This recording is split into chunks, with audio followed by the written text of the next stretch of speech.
그런즉 너희가 먹든지 마시든지 무엇을 하든지 다 하나님의 영광을 위하여 하라. 유대인에게나 헬라인에게나 하나님의 교회나 거치는 자가 되지 말고 나와 같이 모든 일에 모든 사람을 기쁘게 하여 자신의 유익을 구하지 아니하고 많은 사람의 유익을 구하여 그들로 구원을 받게 하라. 네, 이 새벽에도 기도의 자리에 나오신 성도님들 환영하고 축복합니다. 오늘 고린도전서 10장 말씀 함께 나누고자 합니다. 교회가 이전하고 나서 처음으로 강단에 섭니다. 네, 제가 행정 목사이기 때문에 제일 먼저 서지 않을까 했는데 제일 마지막에 선 느낌이 있습니다. 교회를 이전하면서 그리고 다른 교육자들보다 조금 더 힘들게 사역을 하지 않았나라는 생각이 있었거든요. 그래서 교회를 이전하고 나면 뭔가 하나님께서 주시는 큰 은혜가 있지 않을까, 이 새벽에 일어나는 것이 어렵지 않고 이러지 않을까라는 기대가 있었습니다. 그런 기대와 달리 아침은 여전히 피곤하고 일어나는 거 되게 힘들더라고요. 네. 담임 목사님께서는 CTC 아시아 퍼시픽 복음 코칭 컨퍼런스에 참여하고 계시고 내일 이제 귀국을 하십니다. 그래서 안전하게 귀국하실 수 있게끔 기도 부탁드립니다. 저는 담임 목사님이 교회를 비우는 걸 제일 싫어합니다. 새벽에 담임 목사님이 서 계셔야 되는데 자꾸 부교육자들이 섬기게 되니까 저에게 이 새벽이 좀 부담스럽기도 하고 그렇습니다. 제가 설교하는 날은 성도님들이 기도를 많이 하시는 날이에요. 왜냐하면 제가 설교가 상당히 짧거든요. 그래서 설교에 집중하실 때쯤 잠을 깨고 설교에 집중하실 때쯤 끝나 있을 거예요. 그러니까 조금만 참으시면 기도하는 시간이니까 오늘 제가 설교하는 날은 기도를 많이 할 수 있는 날이다라고 생각하시면 될 것 같습니다. 고린도전서는 바울이 고린도 교회가 겪고 있는 그 문제에 대한 해결책을 서신을 써서 보낸 것, 그것이 묶여져 있는 것이 고린도전서입니다. 특별히 10장에서는 당시 그리스와 로마 신에게 바쳐진 그 제물, 고기, 이것을 먹어도 되는가에 대한 논의가 있었습니다. 이것을 가지고 이방인 그리스도인과 유대인 그리스도인들이 싸우는 거예요. 먹어도 되는가, 되지 않는가. 우상에게 바쳤던 고기를 먹어도 되는가, 먹지 말아야 하는가. 사실 저는 이 비슷한 문제를 고민해 본 적이 있습니다. 제가 신학을 하기 전까지 저희 집은 제사를 드렸거든요. 제사를 드리고 나면 제사 음식이 나오잖아요. 제가 교회를 다닐 때만 해도 제사는 우상을 섬기는 것이고 제사에 드렸던 그 음식들은 우상에게 바쳐졌던 제물이다라는 교육을 받았습니다. 그걸 먹지 말라고 하는 거예요. 상당히 거부감이 들었고 어떻게 해야 되는가 염려가 되었습니다. 근데 그렇다고 그걸 안 먹을 수가 없는 거예요. 아시는지 모르겠지만 제사 음식은 상당히 많이 합니다. 그리고 그것을 쟁겨놓고 일주일 동안 먹는 거죠. 그러니까 제가 그걸 먹지 않으면 일주일 동안 먹을 게 없는 거예요. 그러니까 안 먹을 수가 없는 것이죠. 학생 때였으니까 그냥 먹게 되는 것입니다. 먹기는 해야겠고 죄책감을 들고 참 어려웠던 것 같아요. 그런데 교회에서 전도사님은 먹으면 안 된다라고 또 하셨고, 이런 문제에 대해서 예수님이 이미 언급을 하셨습니다. 마태복음 15장 11절입니다. 입으로 들어가는 것이 사람을 더럽게 하는 것이 아니라 입에서 나오는 그것이 사람을 더럽게 하는 것이니라. 네, 설교 듣는데 방해되시죠? 조명이. 네. 오늘 제가 설교라서 조금 늦게 나와도 된다고 김상 목사님 말씀하셨거든요. 그래서 오늘은 설교하는 시간에 맞춰서 와야지라고 생각했는데 전화가 왔어요. 뭐가 안 된다고. 행정이 돼 보니까 알겠더라고요. 뭐가 안 되면 다 절 찾아와요. 네, 조명이 전기가 나가면서 조명이 좀 문제가 생겼습니다. 그래서 좀 방해가 되시더라도 설교에만 집중해 주시면 감사하겠습니다. 입으로 들어가는 것이 사람을 더럽게 하지 못한다는 거예요. 입에서 나오는 것, 오히려 말이 사람을 더럽게 한다라고 이야기하셨습니다. 우상에게 바쳤던 음식이든 제사 음식이든 먹어도 상관없습니다. 그런데 먹지 말아야 할 때가 있습니다. 먹어도 상관은 없는데 먹지 말아야 할 때가 있습니다. 언제 먹지 말아야 하는가? 고린도전서 10장 28절에 이렇게 기록되어 있습니다. 누가 너에게 이것이 제물이라 말하거든 알게 한 자와 그 양심을 위하여 먹지 말라.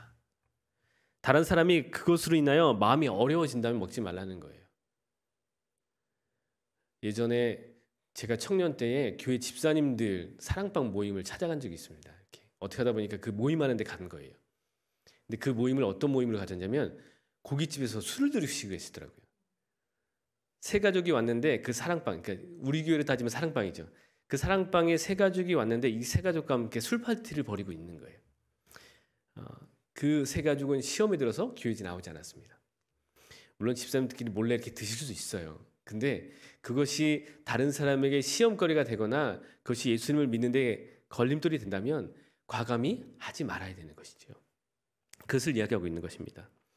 더 나아가서 바울은 먹고 마시는 문제에 있어서 대원칙을 세웁니다. 그것이 바로 31절의 말씀입니다. 31절 읽어드리겠습니다. 그런즉 너희가 먹든지 마시든지 무엇을 하든지 다 하나님의 영광을 위하여 하라. 내가 무엇을 하든 그것이 하나님께 영광이 되는지를 살피라는 것입니다. 내가 하는 행동이 하나님의 영광을 가리우면 하지 말라는 거예요. 하지만 내가 하는 행동이 하나님 앞에 아무런 거리낌이 없다면 해도 괜찮다는 것입니다. 우리가 무엇을 하든지 하나님의 영광을 위해서 해야 하는 것입니다. 왜냐하면 우리는 예수님의 핏값으로 사신 하나님의 자녀들이기 때문입니다. 이전에 나의 삶을 살았던 내 것이 아닌 예수님의 핏값으로 사신 하나님의 자녀가 됐기 때문에 하나님의 영광을 위해서 살아야 한다는 것입니다. 웨스민스터 소요리 문답 제1문은 이렇게 기록되어 있습니다. 사람의 으뜸가는 목적이 무엇입니까? 사람의 으뜸가는 목적, 사람이 인생을 살아감에 있어서 가장 으뜸되는 목적이 무엇인가? 라고 물어보고 있습니다. 이 말은 으뜸이라는 것은 가장 큰 것, 가장 중요한 목적을 이야기합니다. 이 말은 우리가 여러 가지 목적을 가지고 살아갈 수 있다는 거예요. 그 중에 최고가 무엇인가를 물어보는 질문입니다. 사람이 여러 가지 목적을 가지고 살아갈 수 있지만 그 중에 최고로 염두해야 될 목적이 무엇인가요? 라고 물어보는 질문입니다. 이 제1문의 답은 이렇습니다. 사람의 으뜸가는 목적은 하나님을 영화롭게 하고 영원토록 즐거워하는 것입니다. 라고 기록되어 있습니다. 저는 39살에 결혼을 했거든요. 네, 좀 늦게 결혼했습니다. 워낙 많은 자매들이 저를 따라다니다 보니까 다 이렇게 쳐내다 보니까 늦게 결혼하게 됐습니다.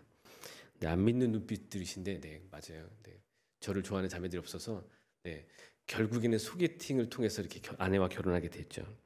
늦게 결혼하다 보니까 결심하게 됐습니다. 내가 결혼하면 이 여자에게 집중하겠다. 내가 다른 우선순위를 두지 않고 내가 아내에게만 집중하겠다. 아내를 1순위로 두겠다. 그리고 결혼할 때 아내에게 되겠어요. 내가 그 어느 무엇보다 당신을 내가 1순위로 두겠다. 가장 우선순위로 두겠다라고 얘기했습니다. 모든 남자들이 그럴 거예요. 내가 결혼하면 이 아내에게만 열심히 해야지. 내가 이 아내를 최우선으로 생각해야지라고 결심하고 결혼할 거예요. 아내만 있을 때는 대체적으로 이것이 가능합니다. 근데 자녀가 생기고 나니까 상황이 달라지는 거예요. 퇴근하자마자 이전에는 아내를 안아줬다면 이제는 아이에게 달려가는 것이죠. 아이가 하루 동안 잘 지냈는가, 아이를 보고 웃고 이런 것들을 먼저 하게 됩니다. 아내에게 내가 우선하겠다 했지만 자녀를 먼저 보게 되는 것들을 발견하게 되었습니다. 우선순위가 바뀌기 시작한 것이죠. 남편만 그럴까요? 아내들도 처음에는 남편에게 가장 우선순위를 두겠다 하지만 자녀가 생기고 나면 남편이 퇴근하고 돌아왔을 때 반겨주기보다 그리고 남편을 위해서 밥을 차려주기보다 아이들이 먹다 남은 것을 줄 때가 많이 있습니다. 저희 집만 그런 건 아니겠죠. 네. 오해 없으시길 바랍니다. 잘못됐다는 것이 아닙니다. 결혼 전에는 서로를 최우선으로 챙기겠다고 다짐했지만 그것이 무너질 수 있다는 거예요. 한순간에 무너질 수 있습니다. 상황과 환경에 따라서 무너질 수 있다는 거예요. 내가 하나님을 가장 우선순위에 두겠다 얘기하지만 이것이 어느 순간인가 무너질 수 있다는 것을 이야기하는 것입니다. 우리가 우리의 으뜸 가는 목적을 하나님께 두지 않으면 우리는 어느새든 무너질 수 있습니다. 금방 세상의 그 어떤 것을 그 으뜸의 자리에 놓을 수 있는 것이 바로 우리입니다. 대체적으로 그 으뜸의 자리에는 세상이 말하는 성공의 기준을 갖다 놓을 때가 있습니다. 그래서 우리는 늘 기억해야 합니다. 우리의 가장 으뜸 가는 목적은 하나님을 영화롭게 하고 하나님을 영원토록 즐거워하는 것입니다. 하나님을 영화롭게 하는 방법은 무엇이 있을까? 요한복음 17장 4절에 아버지께서 내게 하라고 주신 일을 내가 이루어 아버지를 이 세상에 영화롭게 하였사오니. 하나님을 영화롭게 하는 방법은 하나님이 창조하신 모든 피조물이 각자 주어진 본성과 능력에 따라서 행하는 것입니다. 우리의 능력을 초월해서 뭔가를 하는 것이 아니라 하나님 만들어 놓은 그 목적대로 행하는 것, 이것을 통해서 하나님께 영광을 돌려드릴 수 있다고 얘기합니다. 다시 말해서 하나님이 우리에게 하라고 하신 명령을 이루는 것이 하나님을 영화롭게 한다는 거예요. 우리가 우리의 뜻을 이루는 것이 아니라 하나님의 뜻을 이룰 때에 하나님이 영화로워지는 것이라고 이야기하는 것입니다. 그래서 예수님도 이렇게 기도하셨습니다. 누가복음 22장 42절에 이르시되 아버지여 만일 아버지의 뜻이거든 이 잔을 내게서 옮기시옵소서. 그러나 내 원대로 마시옵고 아버지의 원대로 되기를 원하나이다. 예수님도 자기의 영광을 구하지 않고 아버지의 영광을 구했습니다. 아버지의 영광이 무엇인가? 아버지의 뜻이 이루어지는 거예요. 사실 우리도 이와 같이 날마다 고백을 합니다. 주기도문에 이런 내용이 있지요. 뜻이 하늘에서 이루어진 것 같이 땅에서도 이루어지리다. 우리 날마다 이렇게 고백을 합니다. 하나님의 영광을 구하는 것이지요. 저는 사실 날마다 주기도문을 외우고 고백하지만 정작 하나님의 영광이 아닌 나의 삶을 사는데 급급할 때가 많음을 보게 됩니다. 당장 나의 앞길을 염려하게 되고 그것을 준비해야 되기 때문에 하나님의 영광을 돌아볼 기회조차 없을 때가 많이 있음을 보게 됩니다. 그러나 저와 성도님들은 하나님의 영광을 위해 창조되고 선택된 사람들이라는 것을 기억해야 합니다. 내 인생을 살기 위해서 창조된 것이 아니라 하나님의 영광을 위해서 창조됐다는 것이죠.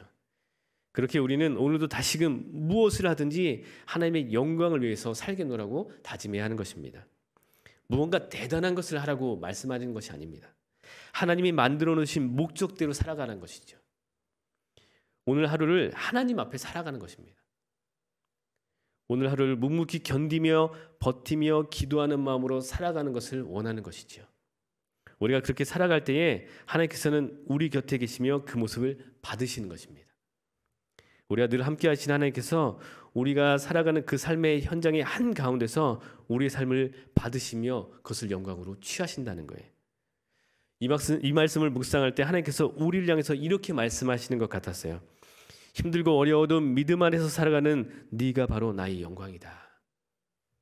오늘 하루도 하나님의 영광을 위해 살아가시며 바로 우리가 하나님의 영광이라는 것을 기억하시며 살아가시는 성도들 되기를 축복합니다. 기도하겠습니다. 하나님 아버지 감사합니다.